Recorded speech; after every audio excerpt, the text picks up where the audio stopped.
Graça e paz, amém. Nós estamos no nosso Tadel Teológico. Hoje nós vamos continuar o nosso estudo sobre o Espírito Santo. Quem lembra o nome que nós damos ao estudo sobre o Espírito Santo? Pneumatologia. Não é pneu de carro não, viu?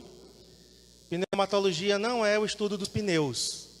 É o estudo do Espírito Santo, porque a palavra pneuma em grego é espírito. Vou contar uma história para vocês, porque nós acreditamos, no poder do Espírito Santo, nós acreditamos na autoridade que nós temos sobre os demônios. Quem aqui crê que tem autoridade sobre os demônios?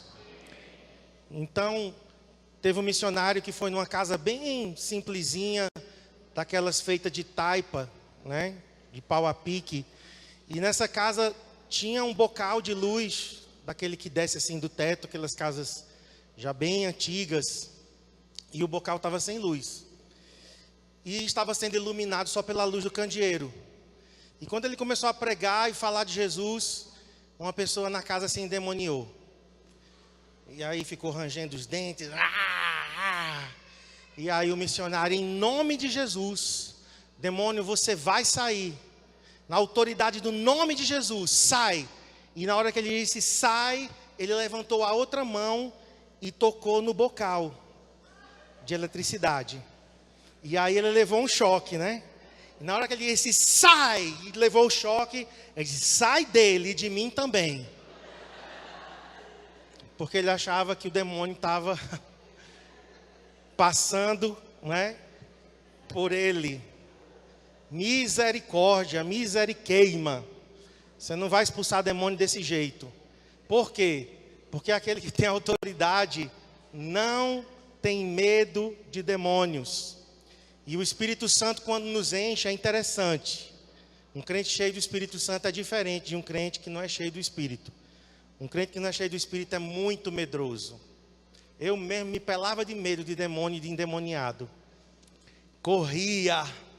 Mas quando eu fui cheio do Espírito, você tem uma ousadia que você parte para cima e você começa a ser caça-demônio. Você quer expulsar demônio de todo jeito. Porque esse poder sobrenatural, do Espírito Santo nos enche. Quantos aqui são cheios desse poder? Então diga para o seu irmão, olha, eu não tenho medo de demônio não, viu? Diga, eu sou um caça-demônios. Eu sou um demolidor de demônios. Exterminador de demônios. Aleluia. Então, deixa eu só revisar, vai ser uma revisão bem rápida, porque eu nem tenho tempo para fazer isso. Mas para você que perdeu mês passado, 22 de maio, nós tivemos o primeiro Tadel Teológico. Então, começamos a falar sobre o Espírito Santo. Coloca aí no slide 2. O Espírito Santo, ele é eterno, igual e existente das demais pessoas da Trindade. O Espírito Santo não é menos Deus. Ele é co-igual, co-eterno e co-existente. Nós vimos, coloque o slide 4, que o Espírito Santo inspirou o Antigo Testamento. Ele foi o autor do Antigo Testamento. Estou passando bem rápido, tá, irmãos? Teve várias referências. Agora coloque o slide 8. O Espírito Santo ungiu pessoas no Antigo Testamento. Então, no Antigo Testamento, a unção vinha e saía. Era uma unção temporária para um serviço. Então, depois vimos os vários homens ungidos pelo Espírito Santo. Agora coloque no slide 12. O Espírito Santo é uma pessoa. Vimos que ele possui atributos de uma pessoa e ele se engaja em atividades que só uma pessoa poderia se engajar. Vimos as atividades que ele está envolvido. Pode passar para o 13. O Espírito Santo mantém relacionamento com as pessoas. Então ele tem emoções. As pessoas podem mentir ao Espírito Santo, podem blasfemar contra o Espírito Santo. Depois nós vimos que ele possui os mesmos atributos do Pai e do Filho. O Espírito Santo é eterno, ele é onipresente, é onipotente, é onisciente. Aqui eu falei também sobre a presença manifesta do Espírito Santo, que é quando a onipresença se torna real. Slide 14.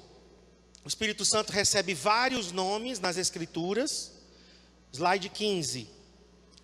Vários símbolos são usados para o Espírito Santo. Nós vimos esses símbolos. Depois, slide 16, nós começamos a ver a necessidade de um reavivamento. A igreja, periodicamente, ela precisa passar por um período de reavivamento. O fogo tem que ser aceso novamente. Os crentes precisam ser cheios novamente do Espírito. Coloca o 17. Nós vimos os vários avivamentos que aconteceram ao longo da história, né? E eu fui citando cada um deles. Slide 18 continua a lista de avivamentos, de despertamentos espirituais que aconteceram. 19. A necessidade de sermos cheios do Espírito. Então nós analisamos o verbo encher. Paulo diz: não vos embriagueis com vinho, mas enchei-vos. Então eu disse aqui que o verbo está no tempo presente, então indica que é uma experiência que nós podemos desfrutar agora, então é para hoje. Está no imperativo, então não há opção, não é? O discípulo dizer, eu quero ou não ser cheio do Espírito. Ora, se é discípulo de Cristo, vai obedecer às ordens de Cristo e vai ser cheio do Espírito Santo. Um crente que não é cheio do Espírito está em desobediência. E também vimos que a voz é passiva, a voz do verbo é passiva. O que é isso? Eu não me encho do Espírito, eu busco e Deus então me enche. Então eu sou cheio. Ninguém tem a capacidade de se auto-encher do Espírito. E finalizando, nós vimos no livro de Atos os 5 relatos. No livro de Atos nós fomos um por um, vendo os relatos onde as pessoas eram batizadas com o Espírito Santo, eram cheias do Espírito.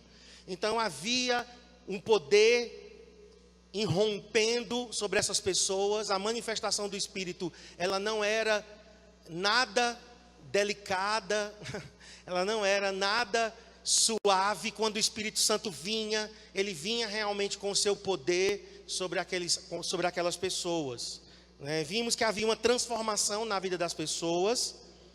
Eles experimentavam um crescimento na igreja por conta disso.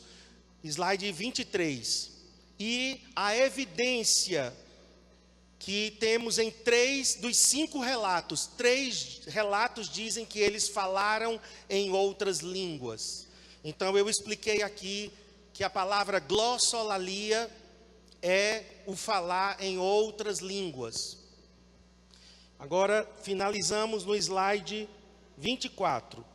E o propósito desse encher do Espírito era para que eles testemunhassem. Eles só poderiam ser testemunhas eficazes se fossem cheios do Espírito Santo. Então um crente, ele pode até testemunhar sem o poder do Espírito, mas não será uma testemunha eficaz. Não dará os frutos necessários. O comprometimento dele não será profundo. Então é necessário realmente sermos cheios do Espírito. Agora coloque o 25, vamos começar daqui.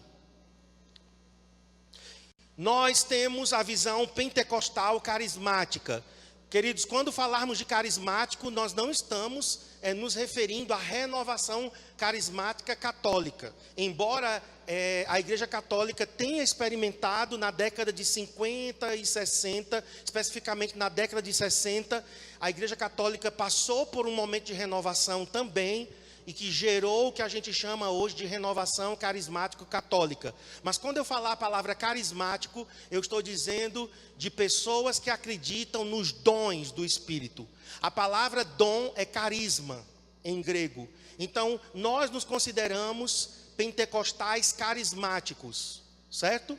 Existem pentecostais tradicionais. O que é um pentecostal tradicional? Ele crê nos dons do Espírito, mas também eles têm práticas de usos e costumes, ok? Então, são pentecostais que creem no batismo com o Espírito Santo, creem né, nos dons do Espírito, mas agregado a isso, o que chamamos de pentecostais clássicos. Então, eles também creem, por exemplo, que as mulheres não podem usar calça comprida, não podem cortar cabelo, os homens não podem jogar futebol, não podem usar bermuda, ou seja, usos e costumes também são adicionados, não é, à doutrina. Então, nós somos pentecostais carismáticos. O que é isso? Acreditamos na experiência do Pentecostes como para hoje, acreditamos que é para hoje o ser cheio do Espírito, porém não temos usos e costumes, não é? Nós temos o cuidado de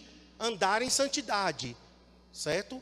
Temos que ter cuidado com as nossas roupas, nós temos que ter cuidado com o nosso testemunho, com a nossa postura, porém isso não faz parte de usos e costumes. Então nós somos da linha pentecostal carismática. Então o que é que nós cremos como pentecostais carismáticos? Nós cremos que o batismo ou recebimento do Espírito, preste atenção porque isso é fundamental. O pentecostal carismático crê que é uma experiência subsequente. O que é uma coisa subsequente? Que acontece depois. Então nós cremos que o batismo com o Espírito Santo é uma experiência à parte da salvação. Nós cremos que uma pessoa nasce de novo e depois ela é batizada com o Espírito Santo.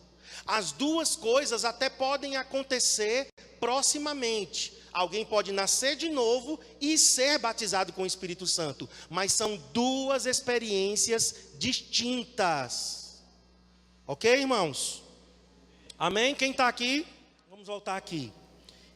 Então, nós cremos que o batismo com o Espírito Santo é uma experiência à parte da salvação. Pode colocar no próximo. Então, duas expressões vamos aqui qualificar. Deve ser compreendido que, pelo batismo no Espírito Santo, a gente pode chamar de batismo no Espírito Santo, batismo com o Espírito Santo, ou batismo pelo Espírito Santo, é tudo a mesma coisa. Então, nós, pentecostais carismáticos, não nos referimos àquele batismo do Espírito na conversão. Abra comigo em 1 Coríntios 12. Primeira carta de Paulo aos Coríntios 12, verso 13.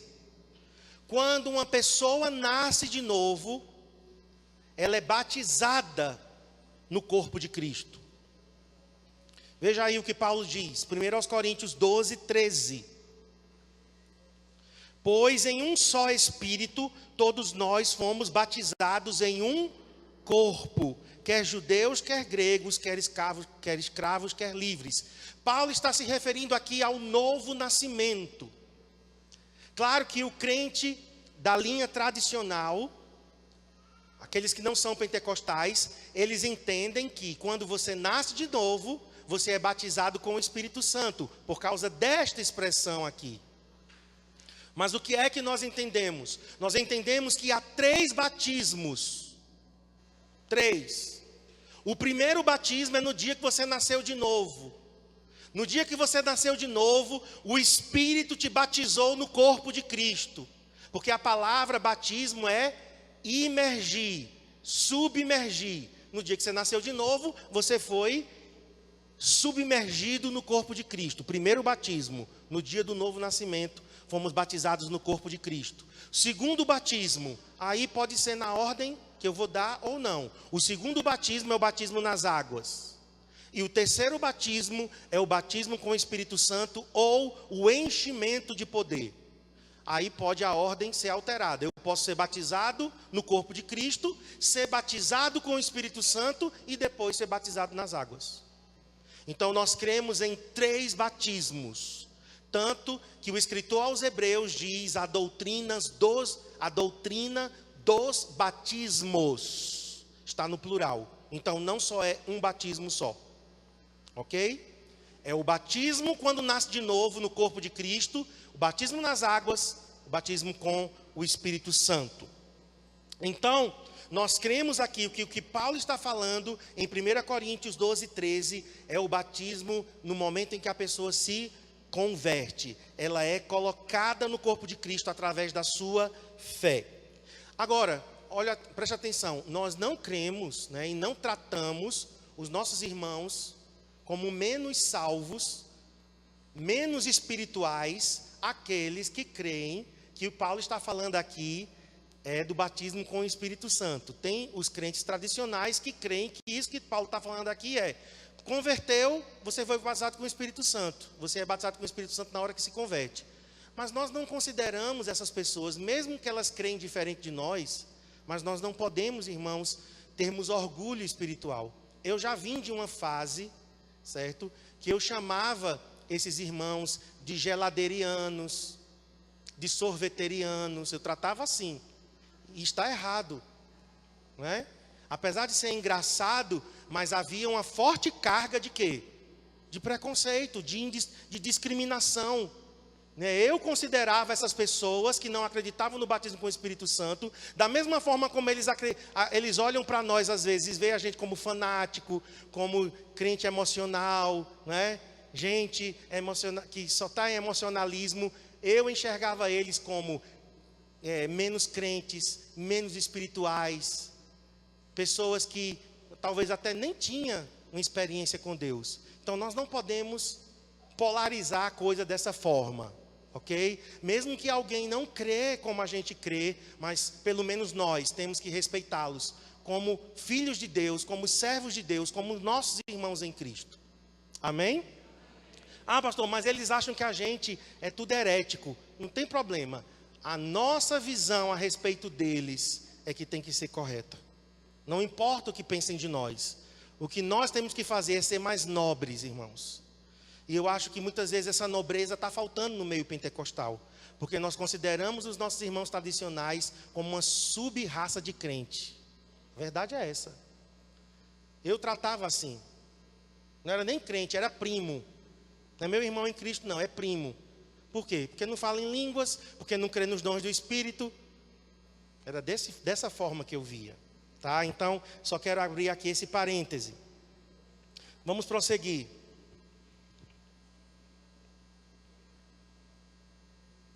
Então, o batismo no Espírito Santo, ou com o Espírito Santo, abra lá comigo em Atos 1, verso 5. Atos 1, 5. Porque João, na verdade, batizou com água, aqui é Jesus falando. Mas vós sereis batizados com o Espírito Santo, não muito depois desses dias. Jesus falando. João batizou com água, mas vocês serão batizados com o Espírito Santo, não muito depois desses dias. Então, o batismo com o Espírito Santo é um dom dado por Deus através de Jesus. Atos 1:8 agora, vamos lá? Atos 1:8. Mas recebereis poder ao descer sobre vós o Espírito Santo. Então é algo para ser recebido. É algo para ser recebido. Somos salvos, somos batizados no corpo de Cristo, 1 Coríntios 12:13, mas nós temos uma outra experiência para ser apropriada e recebida. E essa experiência nós chamamos então de batismo com o Espírito Santo. Pode passar para o 27. Agora, o ato de você se entregar, o ato da pessoa se entregar, irmãos, vamos ter cuidado. Tá? Porque algumas pessoas, não, eu estou buscando o Espírito Santo, eu estou com esse desejo de ser batizado. Não significa uma passividade da mente. Algumas pessoas confundem. Como é que eu vou ser batizado com o Espírito Santo? Fecha os olhos e fica assim.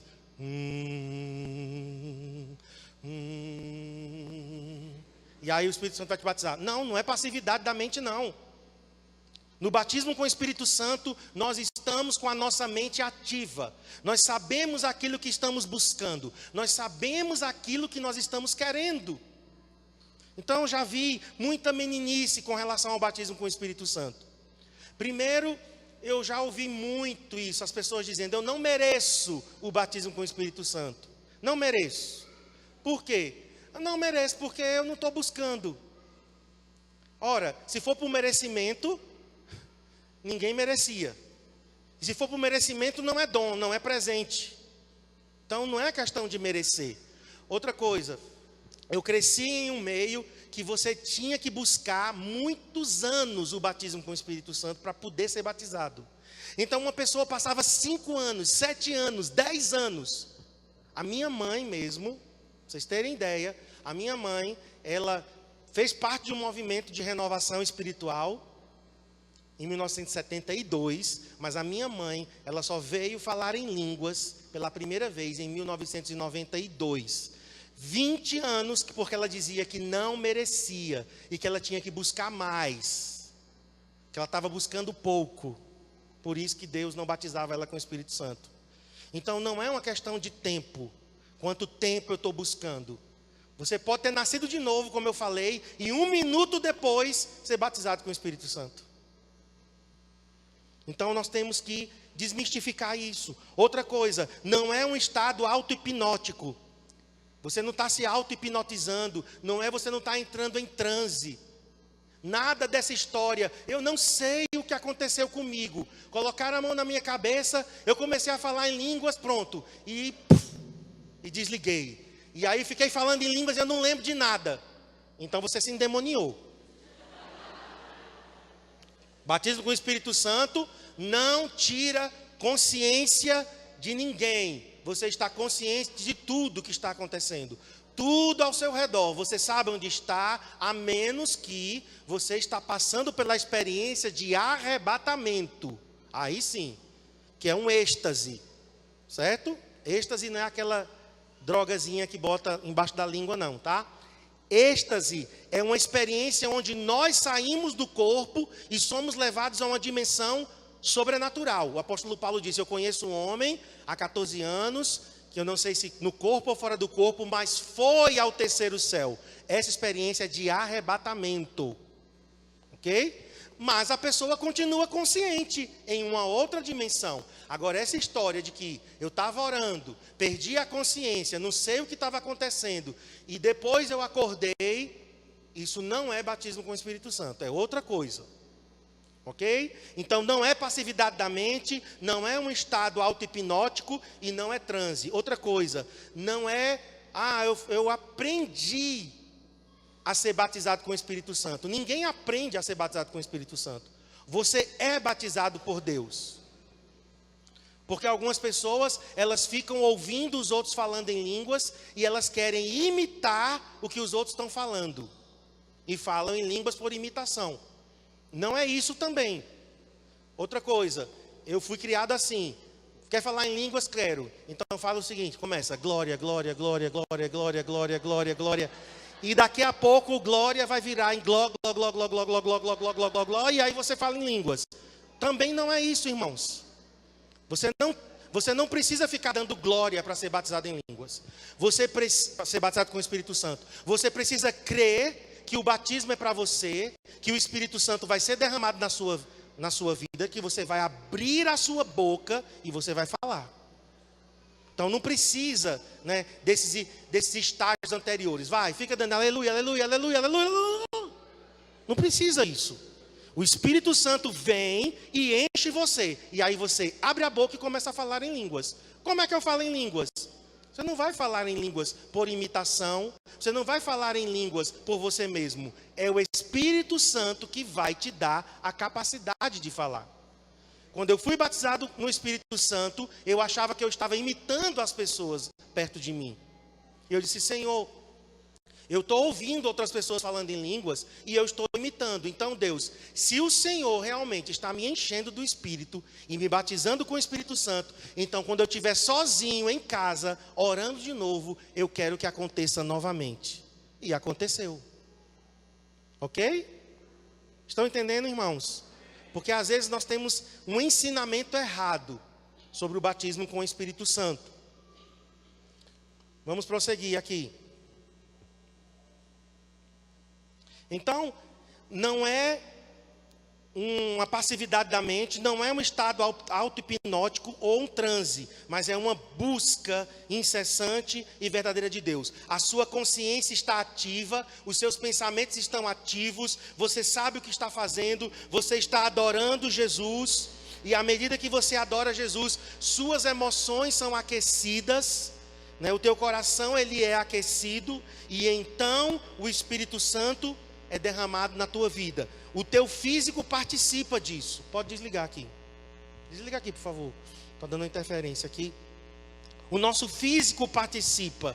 À medida que eu estou adorando a Jesus, Senhor, me batiza com o teu Espírito. Deus, eu quero ser cheio da tua presença. Eu estou adorando Jesus, então o meu físico participa juntamente. Mãos levantadas, eu posso até chorar, não tem problema. Ah, mas eu senti um arrepio. Não tem problema também, porque o teu físico está participando. Você é corpo, alma e espírito. Deu vontade de eu sorrir, deu vontade de dançar.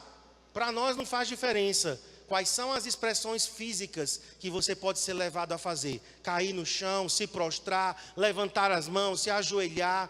O seu físico vai participar, suas emoções vão participar, mas a sua mente, ela está adorando Jesus ativamente. Amém? Pode passar para o próximo. Então, em relação aos que foram batizados, a Bíblia fala de duas funções do dom de línguas. Então eu quero que a gente examine a primeira função do dom de línguas, que é a edificação pessoal. Primeiro, o dom de línguas foi dado com a função, da edificação pessoal. Para que eu quero falar em línguas, pastor? Para eu me edificar a mim mesmo. Primeira função. Segunda função do dom de línguas é para eu transmitir uma mensagem, se Deus quiser, à igreja, que seria a exortação pública. Então vamos ver. Na experiência do batismo ou no preenchimento do Espírito, as línguas, coloca a próxima. As línguas, faltou o S aí, trabalham como um sinal da presença do Espírito Santo. Abra lá comigo em Marcos 16. Jesus profetizou isso como um sinal. Marcos 16, 17. Evangelho de Marcos, capítulo 16, verso 17. Estes, diga, sinais. Estes sinais seguirão aos que creem. Então vejam, inclusive lá em Brasília, a gente viu essa ilustração. Eu estou seguindo quem? Os sinais. É? Não. Eu estou seguindo Jesus. Jesus está na minha frente e eu estou seguindo Ele. E os sinais estão me seguindo. Essa é a ordem. Tem muitos crentes que estão seguindo os sinais. Você tem que seguir Jesus. E os sinais vão seguir os que creem em Jesus. Amém? Muitas pessoas ficam de um lado para o outro, né? Procurando profecia, procurando um milagre, procurando um dom. Atrás dos sinais. Esse crente não está vivendo a realidade de Marcos 16, 17. Estes sinais seguirão os que creem. Os sinais virão atrás de mim. E o que é que Jesus falou como sinal? Em meu nome expelirão demônios e falarão novas línguas. Então a palavra aqui, falarão novas línguas, a palavra novas aí é kainos.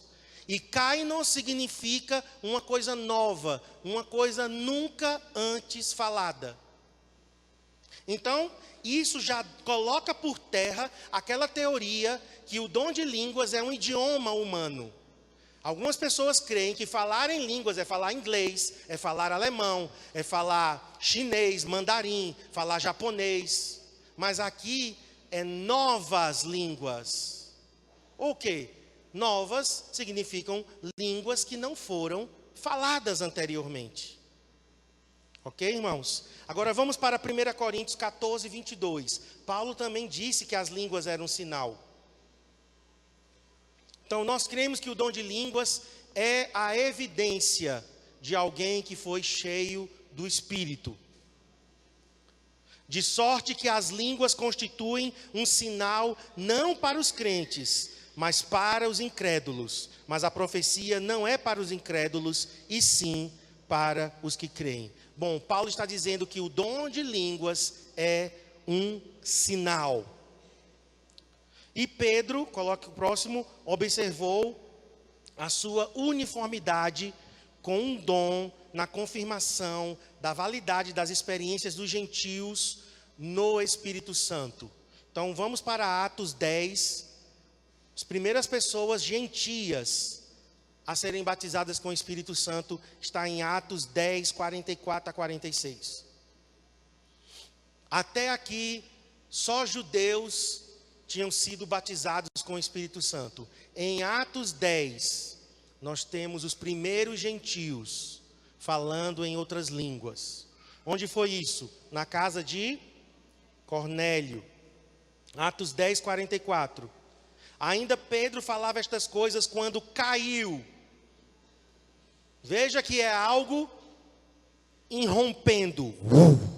Caiu o Espírito Santo sobre todos os que ouviam a palavra. Ele estava pregando, e enquanto ele pregava, o Espírito Santo caiu sobre aquelas pessoas. E os fiéis que eram da circuncisão, ou seja, os judeus que vieram com Pedro, admiraram-se, porque também sobre os gentios foi derramado o dom, o presente do Espírito Santo.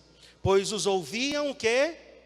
Falando em línguas e engrandecendo a Deus. Então, aqui nós temos a experiência dos gentios na casa de Cornélio. Agora veja comigo 11, 16 e 17. A defesa de Pedro. O que é que acontece? Os judeus convertidos souberam do que tinha acontecido na casa de Cornélio e foram pedir explicação a Pedro. Então Pedro teve que se justificar. Como é que ele vai na casa dos gentios pregar o evangelho, se os gentios eram considerados imundos? E aí ele então faz a defesa dele. Então me lembrei da palavra do Senhor. Olha agora o que Pedro está dizendo. Está unindo a experiência dos gentios na casa de Cornélio, falando em línguas, com o que Jesus tinha dito e ele tinha ouvido. Então me lembrei da palavra do Senhor, quando disse: João, na verdade, batizou com água, mas vós sereis batizados com o Espírito Santo. Onde é que está essa passagem, irmãos? Nós lemos ela. Atos 1, 4. Pedro está repetindo Atos 1:4. Antes de Jesus ir para o céu, o Senhor disse: João na verdade batizou com água, mas vós sereis batizados com o Espírito Santo. Aí Pedro diz: pois se Deus lhes concedeu o mesmo dom que a nós nos outorgou quando cremos no Senhor Jesus, quem era eu para que eu pudesse resistir a Deus? Pedro está dizendo o que aqui? Se os gentios foram batizados com o Espírito Santo e falaram em línguas do mesmo jeito que nós fomos batizados com o Espírito Santo e falamos em línguas em Atos 2, quem sou eu? Então, meus queridos, a experiência de Atos 2 está sendo confirmada por Pedro como a mesma da casa de Cornélio. Ok? Porque algumas pessoas também dizem o seguinte: não, mas em Atos 2, eles falaram idiomas humanos. E eu expliquei isso da outra vez.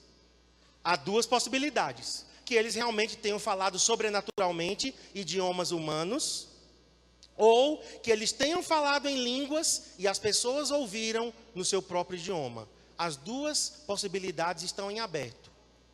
Mas aqui na casa de Cornélio, eles não estão falando idiomas humanos, grego, latim. Eles estão falando línguas celestiais. Porque eu já vi muita besteira sendo falado com relação ao dom de línguas. Pegaram, gravaram uma pessoa falando em línguas e levaram para um laboratório na Unicamp, para que uma especialista em linguística pudesse analisar aquela pessoa falando em línguas.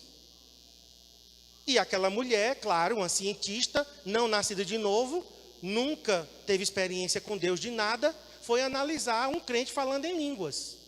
E aí ela disse que aquilo dali não era idioma humano. Não tinha conexão, não tinha nada que ligasse palavra com palavra. Então ela disse, isso aqui não é uma língua.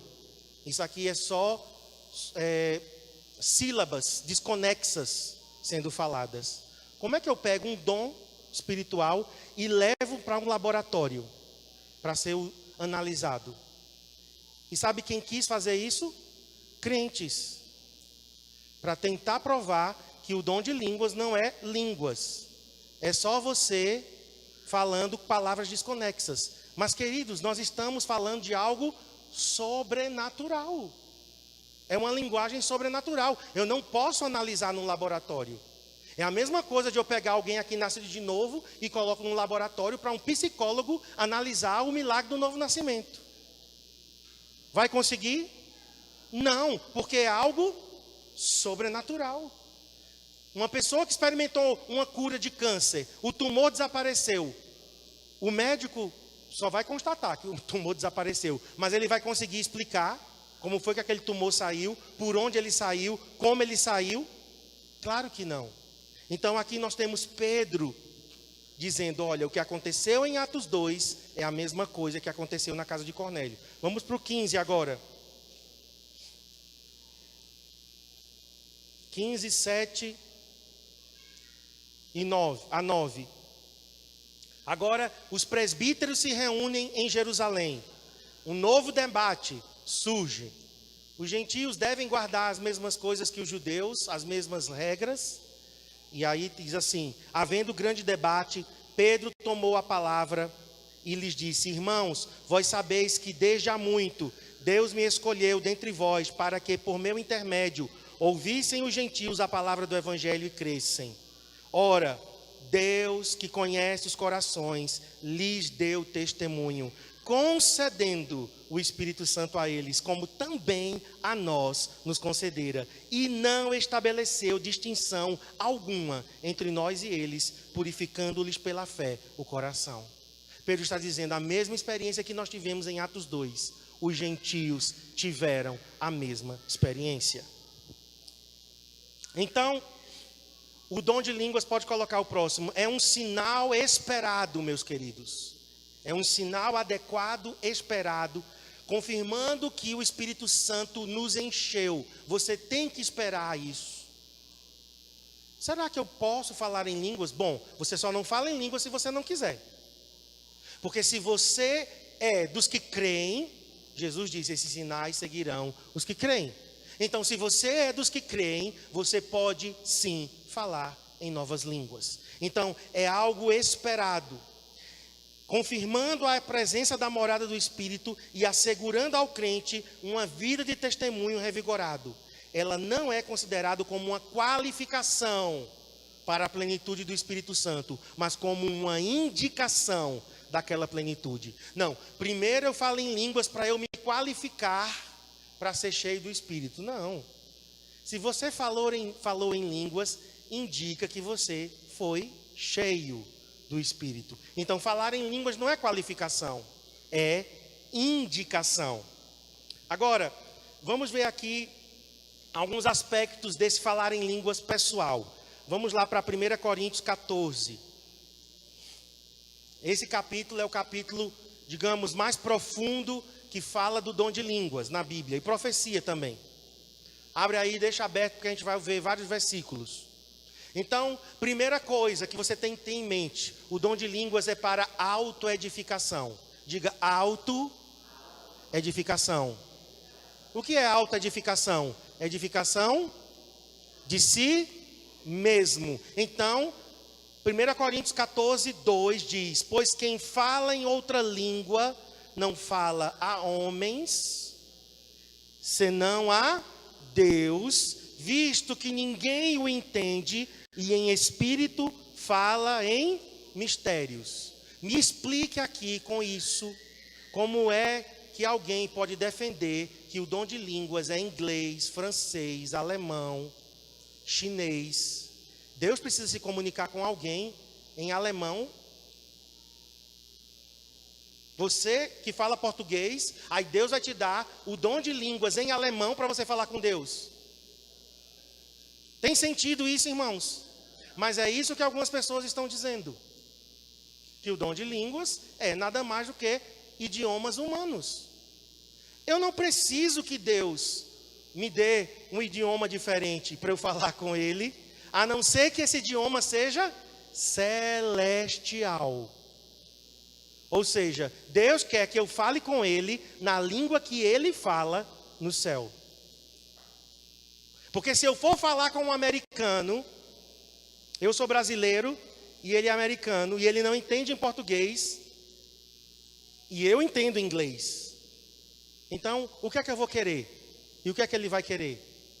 Eu queria que ele falasse na minha língua em português, mas ele vai querer que eu fale na língua dele. Assim é Deus. Deus quer que nos comuniquemos com Ele no idioma dele. Mas a gente não tinha esse idioma. Então Ele nos dá o dom, o presente do dom de línguas. Porque eu estou falando a linguagem do céu. Chamamos isso de línguas dos anjos. Então não pode ser aqui um idioma da terra. Porque Ele está dizendo que quem fala em línguas não fala a homens, mas sim a Deus. Ninguém o entende, porque em espírito fala mistérios. Verso 3. Mas o que profetiza fala aos homens, porque está falando na língua dos homens, edificando, exortando e consolando. 4. Primeiro propósito do dom de línguas. O que fala em outra língua, a si mesmo se edifica. Pastor, para que eu quero o dom de língua? Só para ficar lá? Não, não é para isso não. É porque quando você está falando em línguas, você está se auto-edificando. A palavra edificar é construir.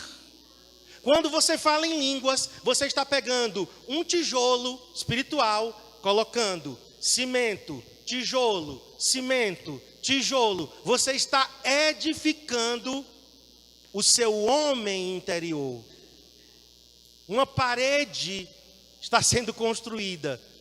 Não parede de obstáculo. Estou falando de parede no sentido de edificação. Uma casa está sendo construída. Então, todo dia eu posso colocar mais um tijolo e mais cimento na construção. Amém? Estou edificando a mim mesmo.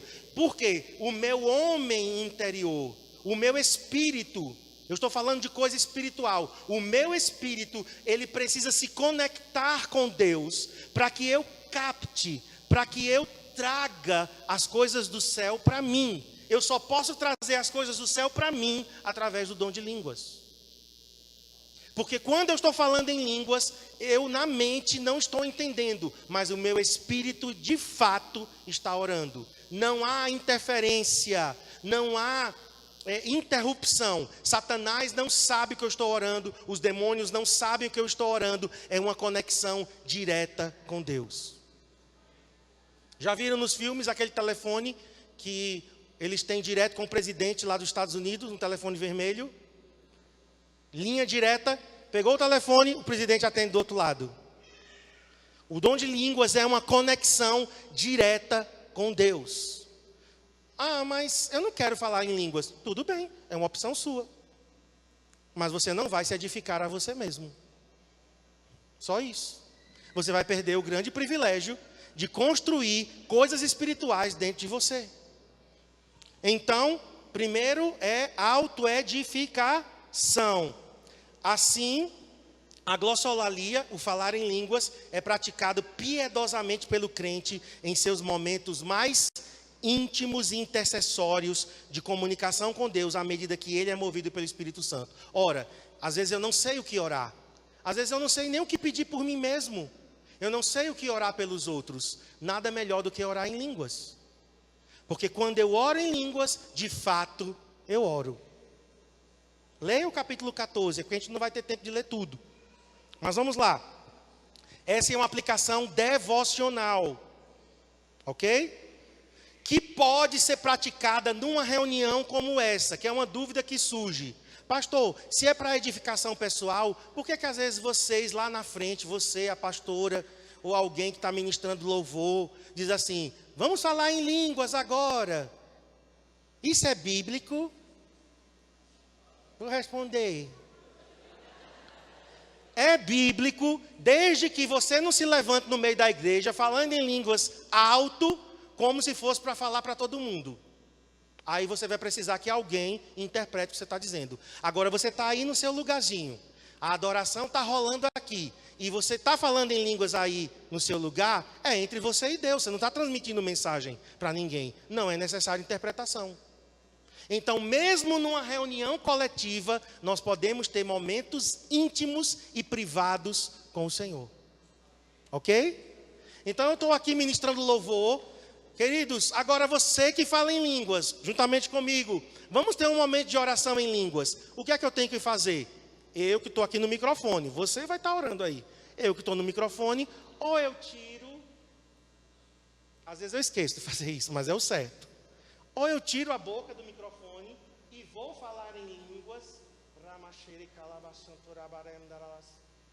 Ou eu diminuo o tom da minha voz, o volume da minha voz, e falo línguas entre eu e Deus. Eu não estou transmitindo mensagem para a igreja. Porque alguns, né, santos demais, teólogos demais, quando entram e veem o pastor lá na frente, dizendo: vamos falar em línguas agora, olha aí. Olha aí, 1 Coríntios 14, cadê? Mas mesmo em reuniões coletivas, cada crente pode orar individualmente. Então eu que estou no microfone, eu tenho que lembrar ou de diminuir o volume da minha voz, ou tirar o microfone. E aí eu falo em língua à vontade. E esse princípio está de acordo com 1 Coríntios 14. Eu não estou ferindo o princípio de 1 Coríntios 14. Então pode ser usado em reuniões. Mesmo em reuniões coletivas. Agora, o que é que eu não posso fazer em uma reunião coletiva?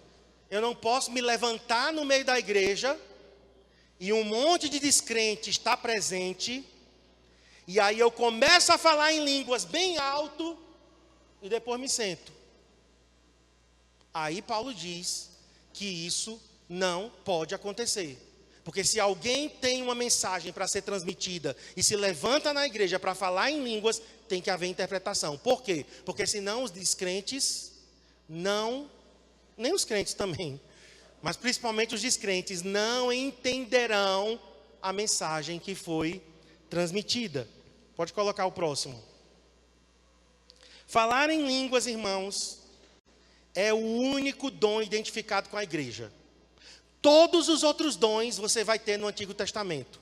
Palavra de sabedoria, palavra do conhecimento, milagres, fé, curas, todos. Menos falar em línguas e interpretação de línguas. É um dom exclusivo da igreja. Eu imagino que é por isso que o diabo tem tanta raiva. Porque se tem um dom que é mal compreendido, combatido, criticado, e às vezes até usado de forma errada pelos próprios crentes, dando uma mãozinha para o diabo falar mal, é o dom de línguas. Mas às vezes eu fico pensando, por que será, né, que o diabo, ao longo da história da igreja, tenta silenciar o dom de línguas no meio da igreja? Sabe por quê? Porque esse dom é exclusivo da igreja. Os santos do Antigo Testamento não falaram em línguas. No céu não terá mais o dom de línguas, porque a gente vai estar lá falando em línguas já direto, né? Vamos estar lá no céu, então a linguagem já vai ser comum do céu. Mas nesta era da igreja, este dom foi dado à igreja. E nós temos então, irmãos, que valorizar aquilo que o Senhor deu à igreja. Coloque agora no slide 35. Falar em línguas é um cumprimento específico das profecias de Isaías e de Jesus. Vamos abrir Isaías 28. Isaías profetizou que haveria uma época que as pessoas falariam uma língua estranha. Os tradicionais piram. Dizer que Isaías profetizou o dom de línguas. Veja aqui. Pelo que por lábios gaguejantes Alguém que fala em línguas, não parece não que está gaguejando? Por lábios gaguejantes e por língua estranha. Está claro, irmãos? Falará o Senhor a este povo. Paulo pegou esse texto. Paulo era um bom leitor do Antigo Testamento. Paulo tinha a Bíblia em suas mãos. E Paulo diz lá em 1 Coríntios 14, 21. Na lei está escrito. 1 Coríntios 14, 21. Agora eu vou comparar Isaías com o que Paulo ensina. Falarei a este povo por homens de outras línguas e por lábios de outros povos, e nem assim me ouvirão. Paulo está citando que texto aqui? Isaías 28, 11. Paulo pega Isaías 28, 11 e aplica ao dom de línguas estranhas. Então, se alguém tem alguma coisa para contestar, vai falar com Isaías e vai falar com Paulo. Por que Isaías profetizou isso e Paulo pega o texto de Isaías para selar que Deus falaria através de lábios gaguejantes e língua estranha. Então, é o cumprimento de Isaías 28, 11. Ok? Agora, falar em línguas é uma prova da ressurreição e glorificação de Jesus. Vamos comigo para João 16, 7. Vamos ter que ser mais rápido agora um pouquinho.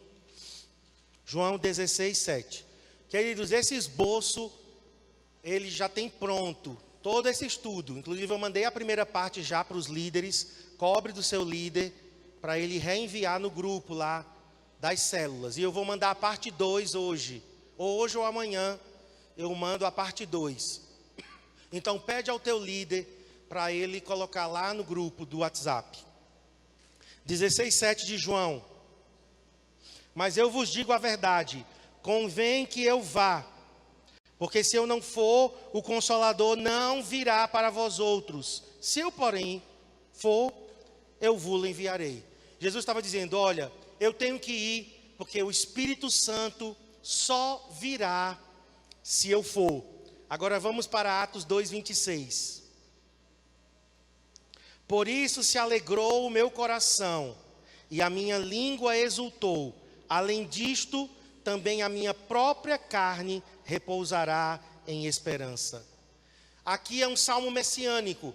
Não está se falando apenas de Davi. Está dizendo que Jesus, ele iria se alegrar quando ele visse o Espírito Santo sendo derramado no dia de Pentecostes, quando ele visse a igreja sendo inaugurada. Isso aqui é uma citação direta do Salmo 16. E o Salmo 16 é um salmo messiânico.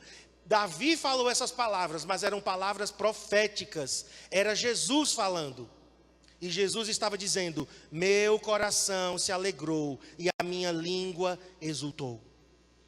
Então, Jesus ressuscitou e enviou o Espírito. Quando o Espírito Santo desceu sobre a igreja, esta é a prova da ressurreição e da glorificação de Jesus sendo recebido no alto. Porque o Espírito Santo foi dado e agora os crentes podem ser cheios do outro Consolador.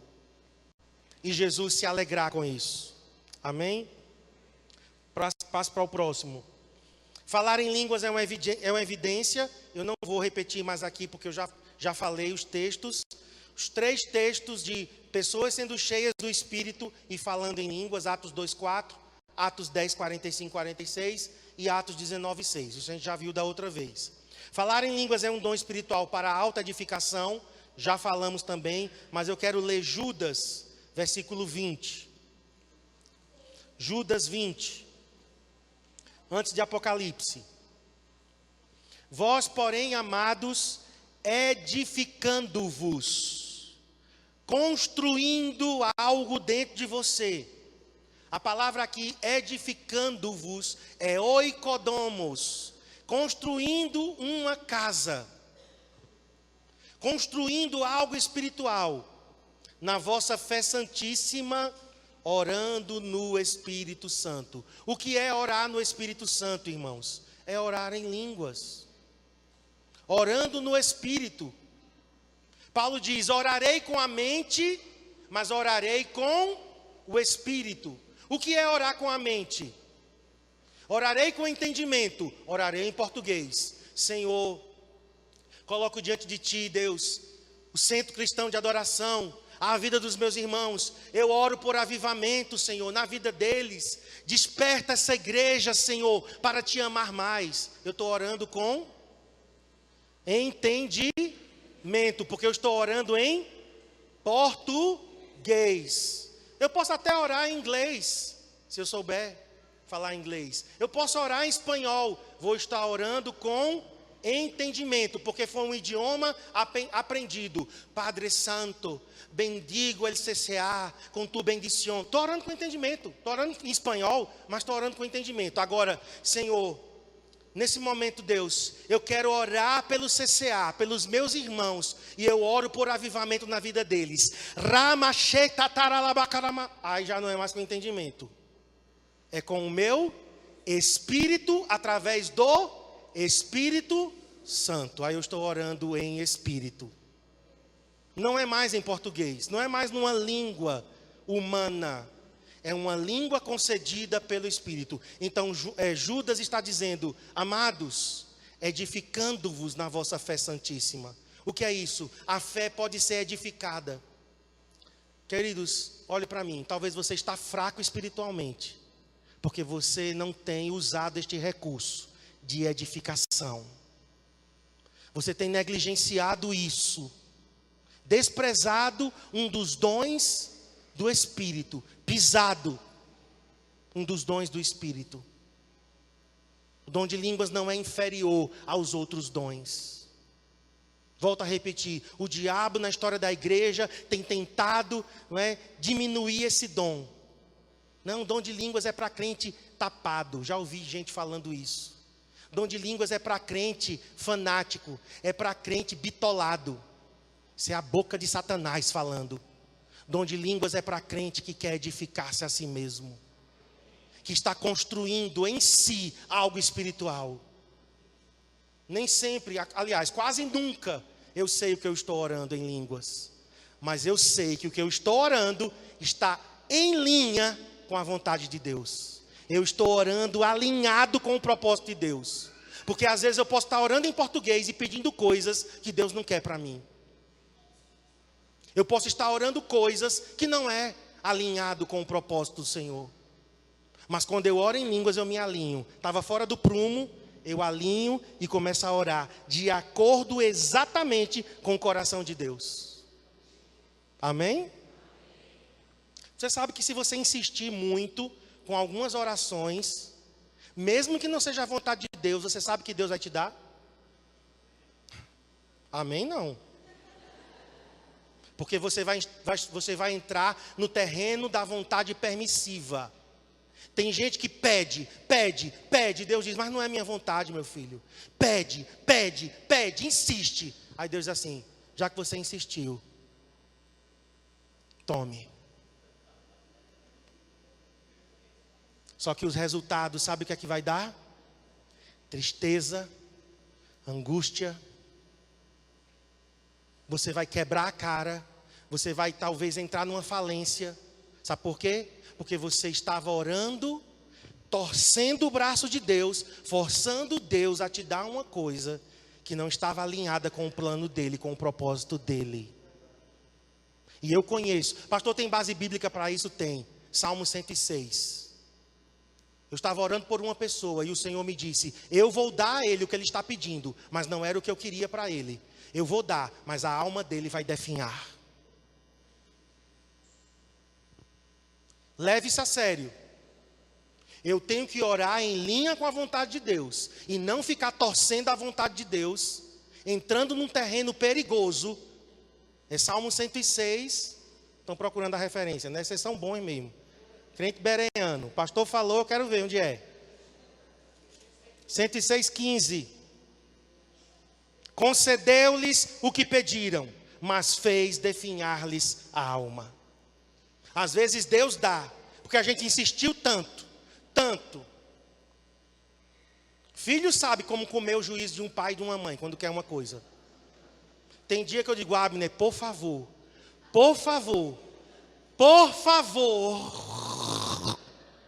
não peça mais. Hoje mesmo eu fiz isso aqui com ele. Painho, eu quero. Vamos comprar a camisa do Brasil? Abner, agora não. Painho, por favor, vamos lá. Abner, por favor, agora não. Painho, mande alguém comigo. Abner, por favor, não me peça mais isso agora. Ele obedeceu. Mas nós, com Deus, sabe o que a gente continua? Me dê, Deus. Me dê, Deus. Deus, por favor, eu preciso casar com aquela mulher. É aquela, Deus. É aquela. Me dá. Eu só aceito aquela. É aquela. É aquela. E você está obstinado. Aí Deus diz, é o que você quer? Tome. Gente, é trágico. Isso é trágico.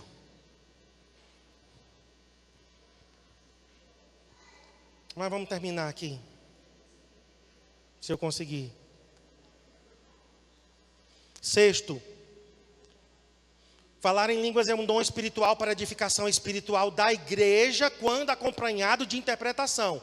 Se Deus quer transmitir uma mensagem para a igreja, agora eu já estou até me antecipando e falando do dom de línguas para exortação pública. Se é uma mensagem para a igreja, tem que ter intérprete. Então não adianta uma pessoa se levantar no meio da igreja, tem uma mensagem, e fica falando em língua, fala, e se senta. Aí você olha assim e diz, foi que Deus quis falar conosco. Senhor, manda a interpretação. E se não vier a interpretação, as pessoas foram edificadas?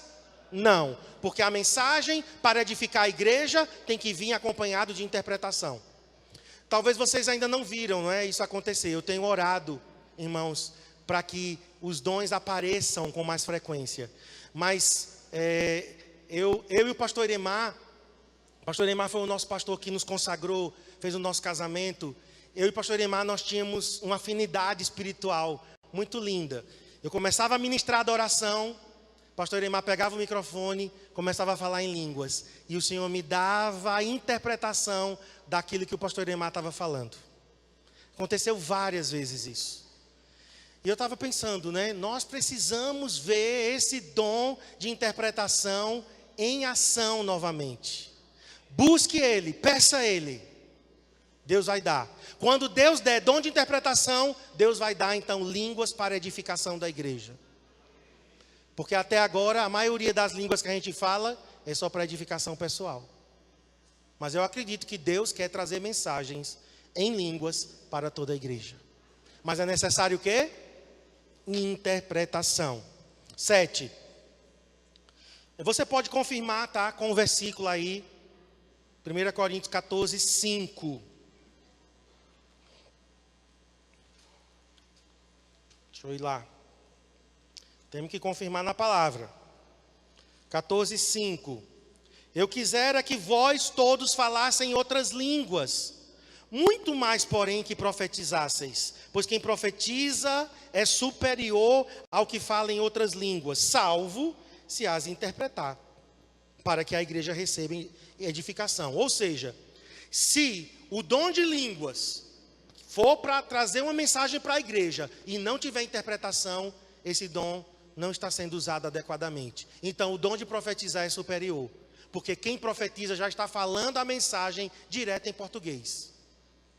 O dom de línguas com interpretação equivale ao dom de profecia, ok? O dom de profecia é o quê? É alguém que em sua própria língua já transmite a mensagem. E o dom de línguas com interpretação é alguém que em outra língua transmite a mensagem e outra interpreta. Mas para que Deus quer ter esse trabalho todo? E eu sei, Deus é Deus. Hã? Ou a pessoa mesma pode interpretar. Às vezes Deus pode te dar o dom de línguas para trazer uma mensagem para a igreja e você mesmo interpreta. Pastor, não é mais fácil falar em português, não? Meu querido, deixa de ser tolo. Se Deus quer falar em português, se Deus quer falar em línguas e interpretar, Ele é Deus. Agora o povo quer até mandar na forma como Deus quer falar para a igreja. Dá licença. Não, mas é mais complicado. Nós é que complicamos. Eu acho que Deus quer mostrar a beleza dele nisso tudo. É alguém que chega aqui e diz assim: assim diz o Senhor, Centro Cristão de Adoração, eu tenho para vocês um novo tempo. Estou falando em português, profetizando. Eu tenho para vocês um novo tempo. Vocês irão entrar numa nova dimensão, tal e tal. Estou falando em português. Eu recebo, aleluia. Aí Deus pode pegar essa mesma mensagem e alguém, Centro Cristão de Adoração, eu tenho para vocês um novo tempo. Vocês, para que Deus vai fazer essas duas coisas diferentes? Porque Ele é Deus. Deus não faz nem um pôr do sol igual. Nenhum. Todo dia é um pôr do sol diferente. E em cada lugar é diferente. O pôr do sol em Garanhuns é um, em Recife é outro. Então Deus, para que Ele vai fazer tudo do mesmo jeito? Quadradinho. Não, Ele é Deus. Porque eu já vi gente com esses questionamentos, né? Para que isso, pastor? Deus fala logo em português direto. É para mostrar a multiforme sabedoria dEle. A beleza dEle é manifesta nos dons. Amém, irmãos? Estamos terminando, viu? Falar em línguas é um meio pelo qual o Espírito Santo intercede através de nós na oração. Só aqui um parêntese, né? Tadel Teológico a gente vai se estender um pouquinho mais na palavra, tá? Geralmente eu termino 9h10, 9h15 no Tadel normal. No Tadel Teológico eu vou me estender um pouquinho até 9h25, 9h30 e depois nós vamos ter um tempo de oração. Claro, a gente vai praticar o que a gente aprendeu. Que ninguém escolhe só letra aqui, letra. Não, para que isso? A gente vai praticar. Daqui a pouco você vai abrir essa boca velha aí, boca velha não. Você vai abrir essa boca santa e vai falar em outras línguas. Vai praticar o que acabou de aprender. Amém? Porque senão, para quê? 1 hora aqui de estudo. Só para conhecimento, o saber ensoberbece, mas o amor edifica. Amém? Então estamos terminando, tá? O Espírito Santo intercede através de nós. Abra lá em Romanos 8:26. E no próximo Tadel Teológico, eu vou falar dos outros dons do Espírito. Palavra da sabedoria, palavra do conhecimento. Nós vamos ver cada dom, um resumo do que é cada dom. Ok? Mas hoje nós estamos encerrando batismo com o Espírito Santo e dom de línguas. Romanos 8:26. Vamos ler comigo? Vamos lá todo mundo junto? Também o Espírito semelhantemente nos assiste em nossa fraqueza, porque não sabemos orar como convém, mas o mesmo Espírito intercede por nós sobremaneira com gemidos inexprimíveis. Então alguém diz que o dom de línguas são esses gemidos inexprimíveis. É o Espírito Santo intercedendo juntamente conosco na oração. 1 Coríntios 14:14. Porque se eu orar em outra língua, o meu espírito, diga espírito, aqui é minúsculo, o espírito humano ora de fato, mas minha mente fica infrutífera. Então, quando eu oro em línguas, quem está orando é o meu espírito junto com o Espírito Santo. É minúsculo, espírito do homem. É maiúsculo, espírito de Deus. Efésios 6:18. Vamos lá.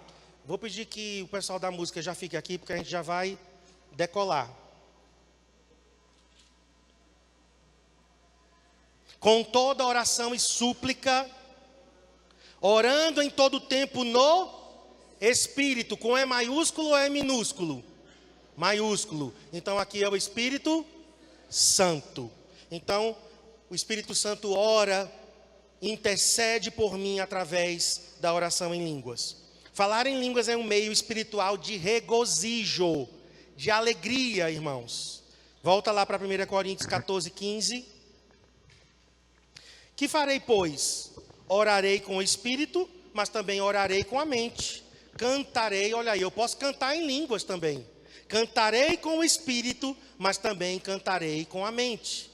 Paulo está dizendo, eu posso cantar em línguas, eu posso cantar em português. Eu posso orar em línguas, eu posso orar em português. Agora, Efésios 5:18. Efésios 5:18. E não vos embriagueis com vinho, no qual há dissolução, mas enchei-vos do Espírito. Alguém aqui já ficou bêbado? De cachaça mesmo, levanta a mão. Cachaça, vodka, uísque, cerveja, vinho, Campari, Martini, São João da Barra, vinho de Jurubeba.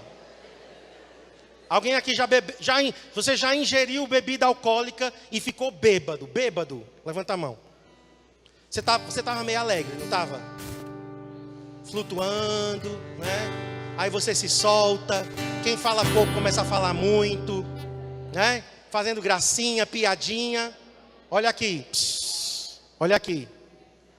Paulo está dizendo que quem bebe álcool se embriaga e fica todo solto, todo alegre. Quem bebe do Espírito, quem se enche do Espírito, também se embriaga.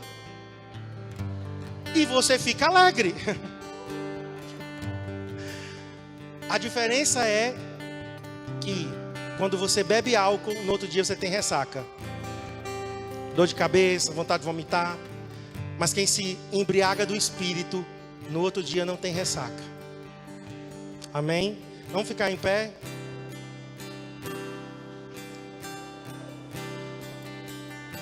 Levanta tuas mãos aos céus.